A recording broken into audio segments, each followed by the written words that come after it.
آج تیسرا قرض میں مرزا محمد علی پر چڑھا رہا ہوں اور اس سے چیلنج دیتا ہوں کہ مجھے یہ جواب دے۔ اپنے کلپ کے اندر اس نے کہا ہے کہ اہل بیت اپنی جانیں بچا کے ہجرت کر کے سندھ میں آئے تھے، راجہ داہر نے ان کو پناہ دی ہوئی تھی۔ میں پھر مرزا محمد علی سے کہوں گا کہ مجھے کسی ایک تاریخ کی کتاب سے یہ حوالہ دکھا دے، نام میں لیتا ہوں ان کتابوں کے۔ تاریخ طبری ہے، البدایہ والنہایہ ہے، المنتظم ہے ابن جوزی کی، تاریخ ابن خلدون ہے، الکامل ابن اسیر کی ہے، الطبقات الکبریٰ ابن سعد کی ہے، اور تاریخ خلیفہ بن خیاط۔ یہ مشہور تاریخ کی کتابیں ہیں۔ کسی ایک کتاب میں سے مجھے یہ حوالہ دکھا دے۔ سند کی بات تو بعد میں ہوگی، مجھے پہلے یہ چیز دکھا دے۔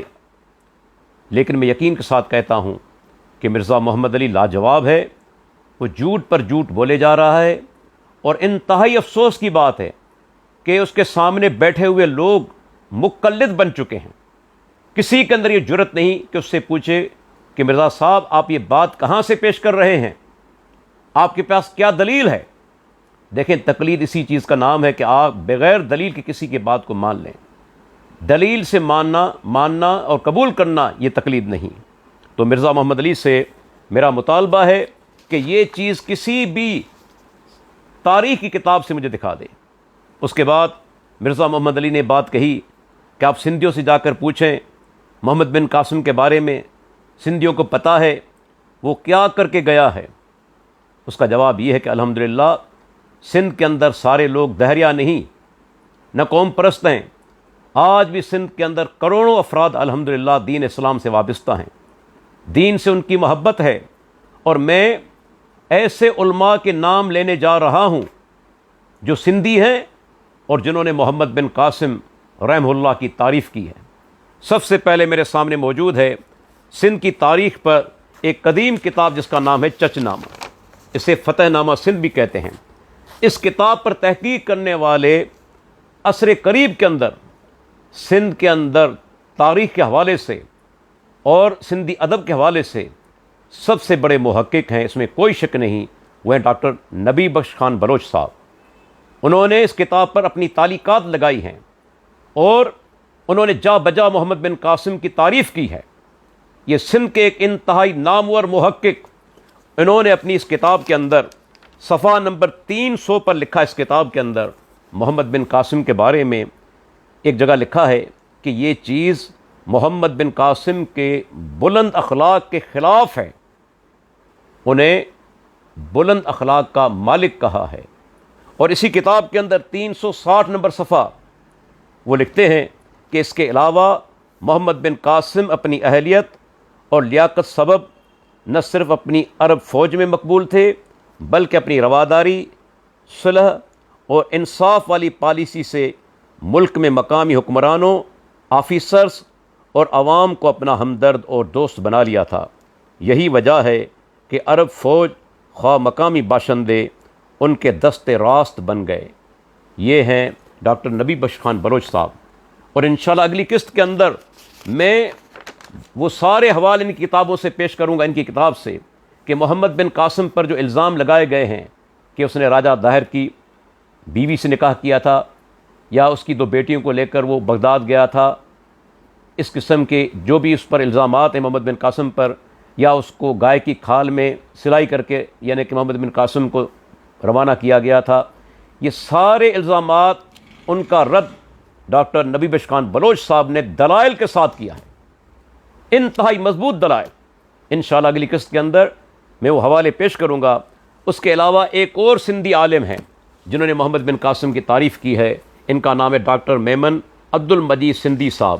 ان کی کتاب ہے سندھی ثقافت پر اسلامی اثرات، اور اس کتاب کے اندر ایک جگہ پر وہ لکھتے ہیں کہ یہ حقائق صاف ظاہر ہیں کہ محمد بن قاسم سندھ کے لیے رحمت بن کر آئے، اور ان کی آمد کی وجہ سے سندھ ہر طرف سرسبز و شاداب ہو چکی، ہر طرف سرسبز اور شاداب سندھ ہو گئی۔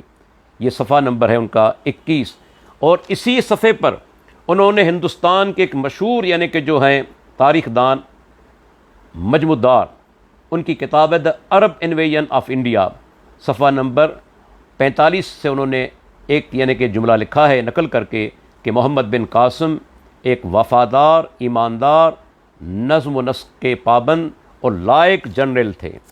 اور اسی کتاب کے اندر صفحہ نمبر 23 وہ لکھتے ہیں کہ سندھ کے اندر محمد بن قاسم کے آنے کی وجہ سے یہاں مسلمانوں کی حکومت قائم ہوئی اور لوگ اسلام کے نور سے منور ہوئے اور اسلام کو سچا مذہب سمجھ کے انہوں نے قبول کر لیا۔